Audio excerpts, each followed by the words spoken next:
Olá, pessoal! Na aula passada, nós falamos sobre a anatomia palpatória do quadril e hoje nós vamos falar, então, sobre a anatomia palpatória do joelho. Essa imagem, ela nos reporta sobre as estruturas que fazem parte desta articulação, ou seja, estruturas ósseas, ligamentares, tendinosas e as cartilagens, então, que fazem parte dessa articulação. Aqui, nós conseguimos observar o côndilo lateral do fêmur e o côndilo medial do fêmur, assim como a cartilagem que reveste a sua superfície articular. Aqui, nós temos o osso que faz parte da porção medial da perna, que é a tíbia. E a tíbia, ela também possui um côndilo, o côndilo medial e o seu côndilo lateral. Abaixo, então, ou mais no centro desse osso, nós vamos observar a tuberosidade da tíbia. A tuberosidade da tíbia é onde se fixa o ligamento patelar, né? Que então tem a junção aí do ligamento do quadríceps. Temos ainda aí o tubérculo de Gerdy, que é onde vai se fixar o tensor da fáscia lata. A fíbula, que é o osso que está na lateral da perna. Nesta imagem, então, temos o tubérculo adutor, que está presente, então, lá no epicôndilo medial do fêmur. Então, esta é uma vista posterior da articulação. E temos a patela. A patela, ela é um osso sesamoide que está localizada na anterior à articulação do joelho. Esse osso sesamoide, ele possui uma base, que é a sua porção mais alargada e é proximal, e o seu ápice, que é voltada ou está mais distal.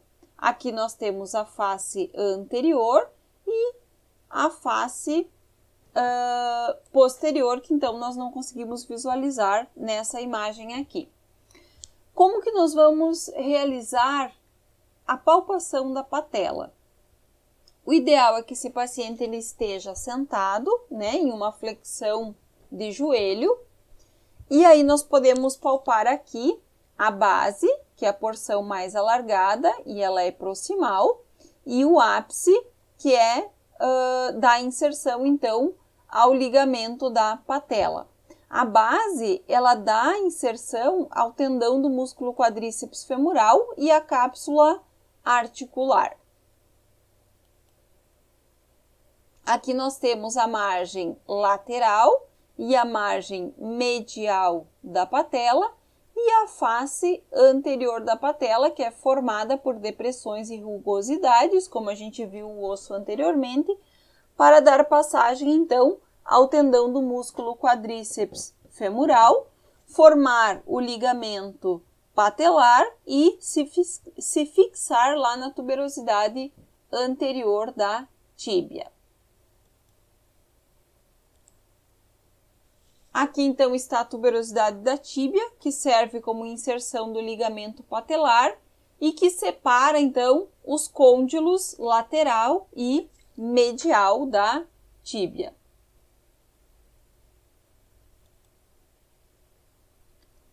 A superfície articular dos côndilos do fêmur, nós podemos ter como referência o ligamento patelar, que está aqui.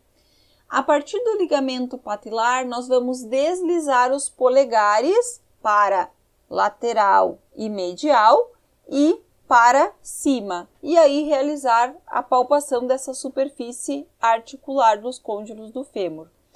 Porém, nós só vamos conseguir realizar a palpação dessa estrutura quando o joelho estiver em flexão, porque quando o joelho é flexionado, essa superfície articular ou os côndilos do fêmur, eles ficam expostos e isso nos facilita, então, a palpação. O côndilo medial e lateral da tíbia também podemos ter como base o ligamento patelar. E a partir do ligamento patelar, então, nós vamos deslizar os polegares inferiormente e para lateral e medial. E aí a gente vai conseguir palpar, então, tanto o côndilo medial quanto o côndilo lateral da tíbia. Então, observem que o paciente está em flexão de joelho para possibilitar a palpação dessa estrutura. Aqui está o epicôndilo medial do fêmur.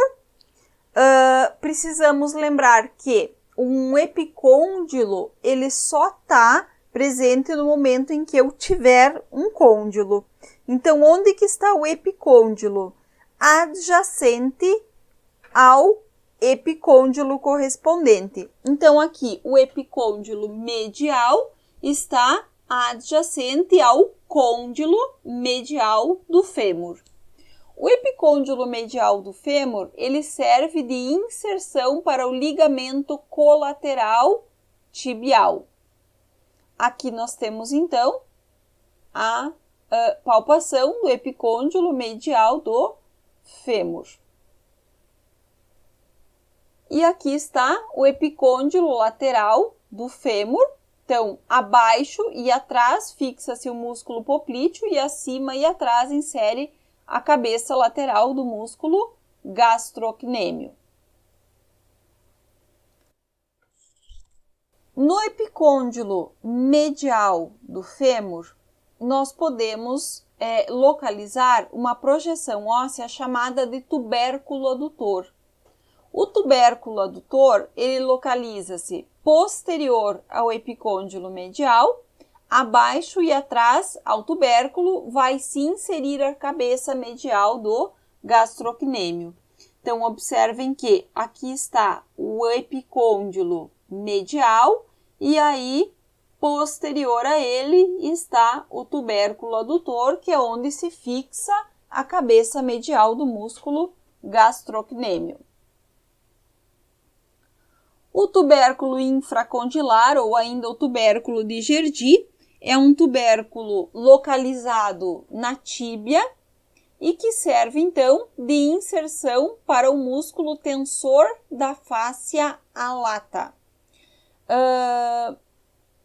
Esse tubérculo ele vai estar localizado logo abaixo do epicôndilo lateral da tíbia.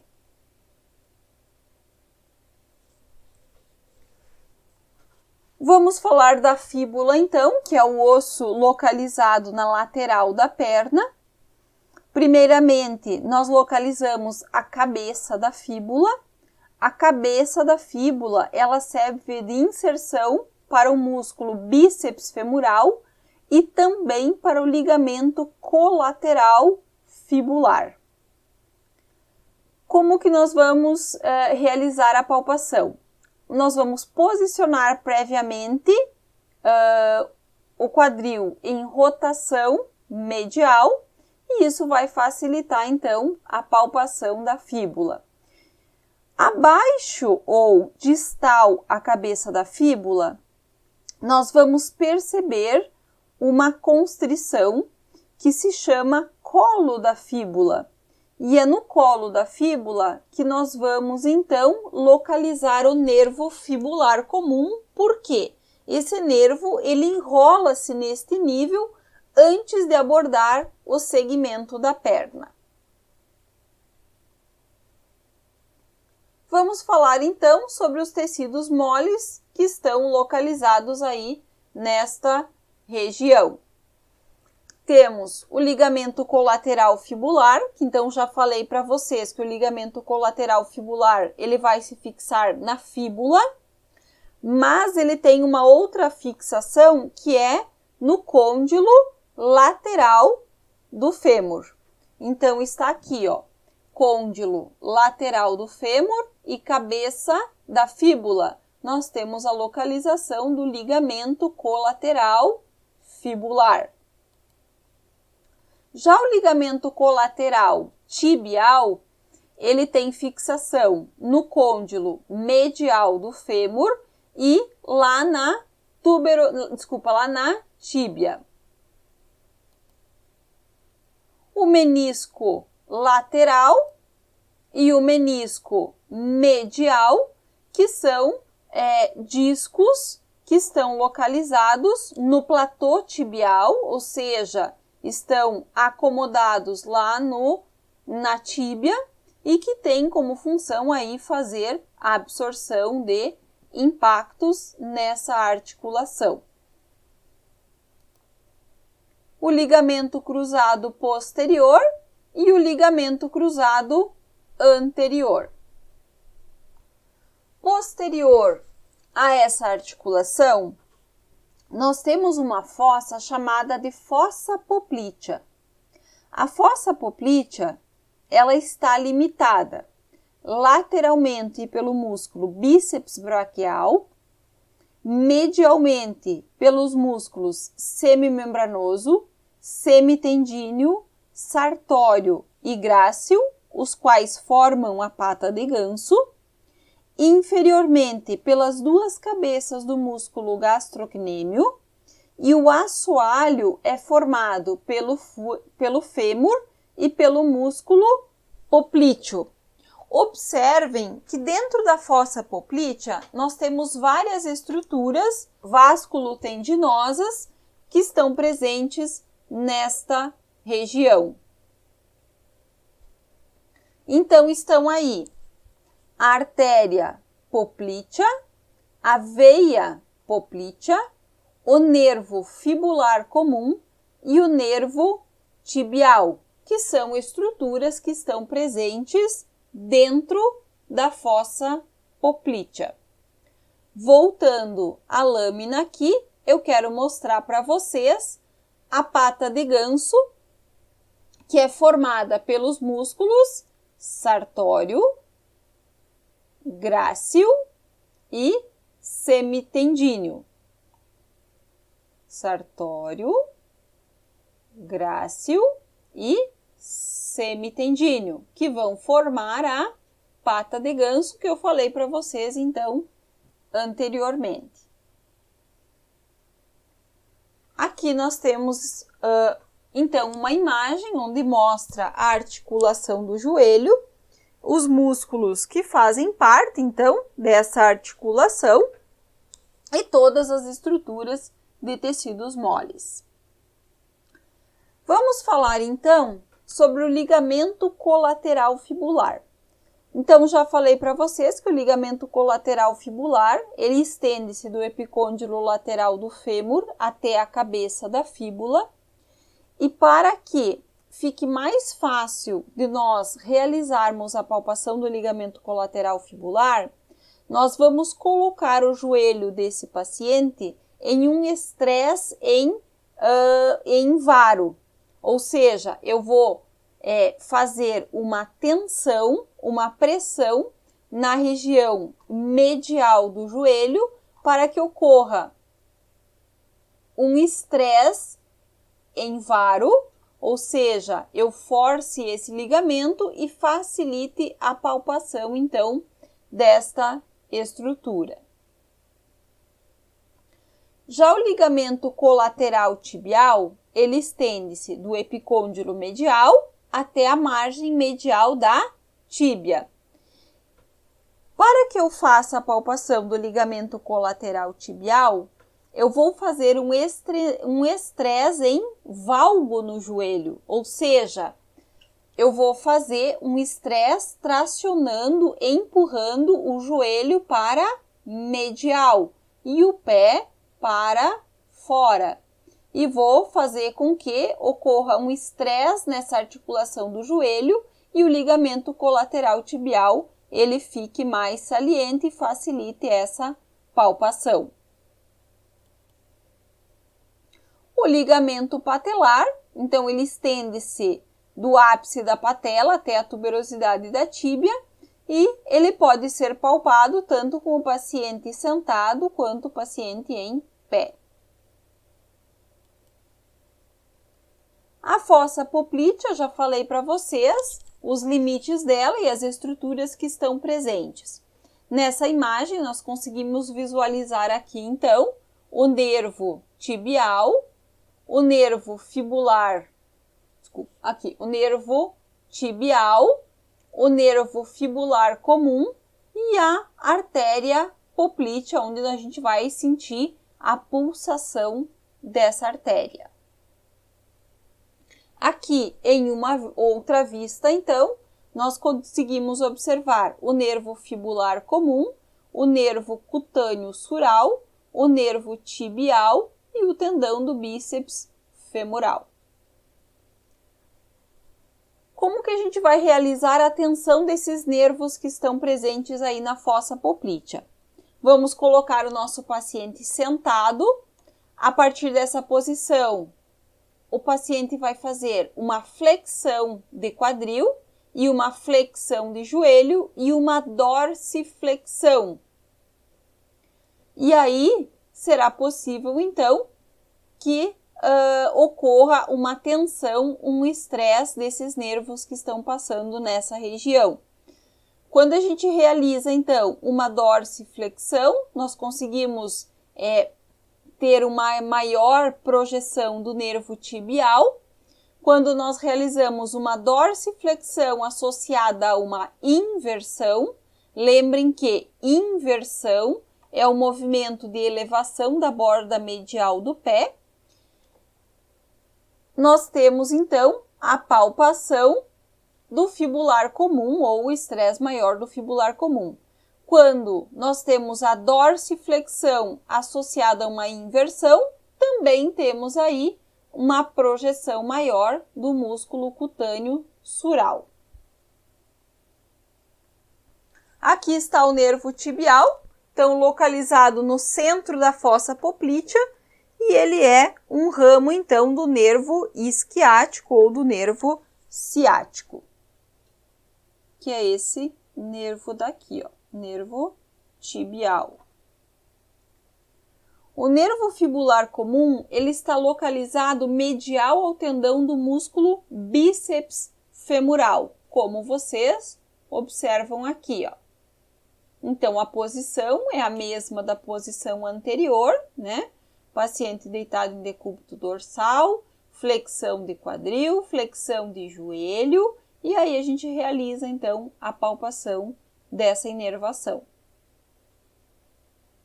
O nervo cutâneo sural, então, é um ramo do nervo fibular comum. Ele é mais complicado de se realizar a palpação, tá? Em virtude da ramificação dele. A artéria poplítea, então, ela fica medial ao nervo tibial. Paciente em decúbito ventral, flexão de joelho, né?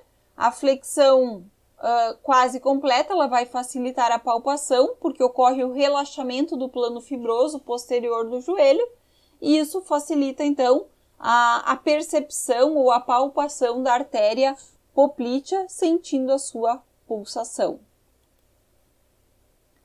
O trato iliotibial, então, lateral ao músculo vasto lateral e medial ao músculo bíceps femoral, e ele é percebido, então, em uma extensão de joelho ou em uma rotação lateral do quadril. Então, é possível observar na face lateral do joelho.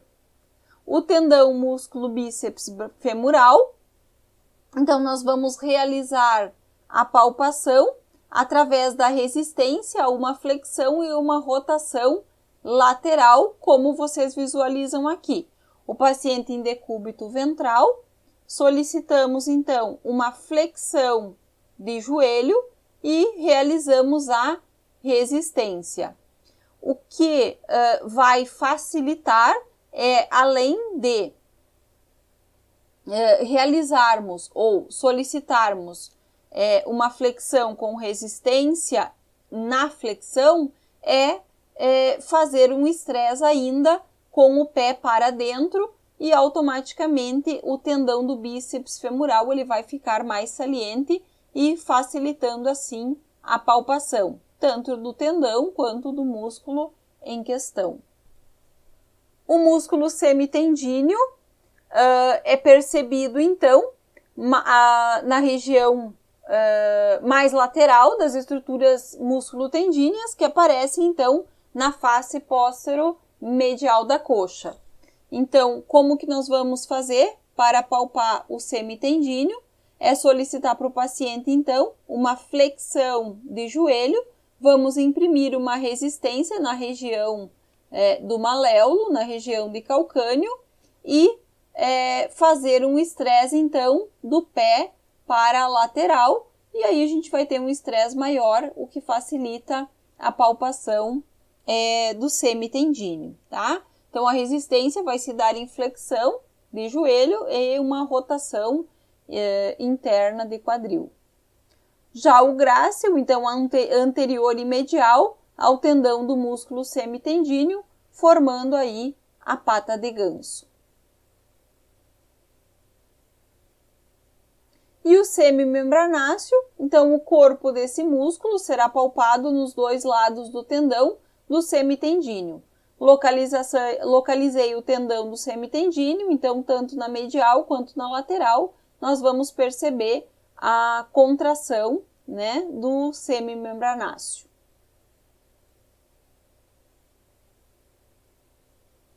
Aqui está a pata de ganso, sartório, grácil e semitendíneo. Como é que nós vamos realizar a palpação? Resistir a uma flexão de joelho e uma rotação medial isométrica, então movimentos de contrair e relaxa, facilita a palpação aí da pata de ganso. Na loja anterior, temos o músculo vasto medial. O vasto medial, vamos posicionar o paciente em uma flexão de joelho, solicitar então que ele pressione o calcanhar sobre a mesa e, consequentemente, o vasto medial ele vai se salientar e vai facilitar a palpação, como está demonstrado na foto em questão. O músculo vasto lateral, é possível nós palparmos ele no momento em que nós colocamos a nossa mão embaixo da fossa poplítea ou posterior à articulação do joelho e vamos solicitar para o paciente que pressione a minha mão contra a maca. Quando o paciente faz esse movimento, ele vai contrair vasto lateral e facilita para nós também palparmos o vasto medial e o reto femoral.